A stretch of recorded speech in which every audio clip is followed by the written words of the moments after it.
आलात तर मग ते एकत्र राहण्यासाठी असं आहे का? म्हणजे जसं ठाकरे म्हणतात की एकत्र आलोय एकत्र राहण्यासाठी. सध्या आम्ही फक्त निवडणुकीवर लक्ष केंद्रित केलंय, कारण ह्या नगरपालिका झाल्यानंतर ह्या आल्या कॉर्पोरेशन, आणि कॉर्पोरेशन झाल्यानंतर लगेच जिल्हा परिषद येणार आहे. बरोबर. आम्ही सध्या निवडणूक एक निवडणूक एवढंच सध्या म्हणजे टार्गेट. निवडणुकीपुरताच युती आहे की पुढे विचार? सध्या निवडणुकीपुरताच विचार आम्ही करतोय. निवडणुका संपल्यानंतर पुढचा विचार करू. पण दादा तुम्ही स्वतः म्हणता की बॅनरवरचा शरद पवारांचा फोटो तसाच राहणार का असं विचारल्यावर तुम्ही नेमकं काय म्हणता? काय शेवटी हे का त्याच्या संदर्भामध्ये आता तर आमची युती आहे, आम्ही एकत्रपणे निवडणुका लढतोय. मी तुम्हाला मगाशी पण सांगितलं, जिल्हा परिषद तालुका पंचायतीच्या निवडणुका झाल्यानंतर आम्ही त्या संदर्भामध्ये विचार त्या ठिकाणी करू. म्हणजे विचार आहे एकत्र येण्याचा. मी मगाशी सांगितलं तुम्हाला की कुणी कुणाचा कायमचा शत्रू कायमचा मित्र नसतो.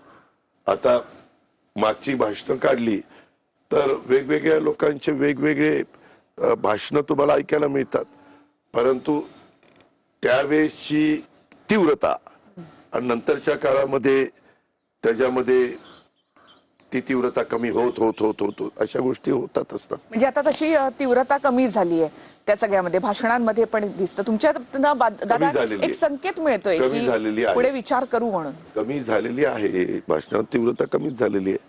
लोक उद्या जर काय वेगळी भाषणं करायला लागले तर लोक म्हणतील काय तुम्ही आम्हाला वेड्यावर बनवताय काय, इथं एकीकडे एकत्र येत आहे पुन्हा एकमेकाच्या विरोधात भाषणं करताय, असं नाही. म्हणजे आज आता कुठेतरी हे सगळं निवळत आहे आणि एकत्र येण्यासंदर्भात चर्चा पुढे होऊ शकते दादा. प्रत्येकाने आपल्या आपल्या सद्विवेक बुद्धीला स्मरून त्याच्यातनं काय अर्थ काढायचा ते प्रत्येकाला काढायला पूर्ण अधिकार आहे. छान हसताय दादा तुम्ही यावर. मनापासून वाटतं. म्हणजे तुम्ही म्हणाला होतात की तुमच्या तोंडात साखर पडो, तिथे सुप्रियाताई म्हणतायत की तुमच्या तोंडात बारामतीची साखर पडो. म्हणजे ताई आणि दादा दोघांनाही असं वाटतं, मग का नाही? म्हणजे हा लोकांचाही प्रश्न आहे. आम्ही सांगितलं ना, हे स्थानिक स्वराज्य संस्था झाल्यानंतर हा निर्णय काय एकट्या अजित पवारचा नसतो, शेवटी सगळ्यांच्या चर्चा विनिमय करून घ्यायचा असतो. त्यावेळेस त्या गोष्टी आम्ही चर्चा करून पुढे काय करायचं ते ठरवू.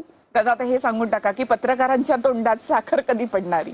मी सांगितलं ना, इतरांच्या तोंडात ज्या दिवशी पडणार आहे त्याच दिवशी पत्रकारांच्या तोंडात पडणार आहे. ओके. एक दादा ही लिटमस टेस्ट आहे, एक यावरचाच एक प्रश्न, नंतर मी पुढचा मुद्दा घेते. पण ही एक लिटमस टेस्ट आहे की म्हणजे महापालिकांमध्ये जर दोन राष्ट्रवादी एकत्र आल्यानंतर जर यश मिळालं तर मग पुढे एकत्रीकरणासंदर्भात विचार किंवा विलिनीकरणात संदर्भात विचार. तसं काही कुणी डोक्यात पण आणलेलं नाही. इथं काही सहकार्यांना बरोबर घेऊन करावी. मी मगाशी सांगितलं, शिवसेनेला पण बरोबर घेण्याचा प्रयत्न केला, चर्चाही झाली, परंतु फार ती लास्ट क्षणाला आली. म्हणजे अगदी आता एबी फॉर्म द्यायचे त्याच दिवशी ते सगळं घडलं आणि तिथं तेवढा वेळ मिळाला नाही आम्हाला. दादा तुम्ही म्हणालात मगाशी की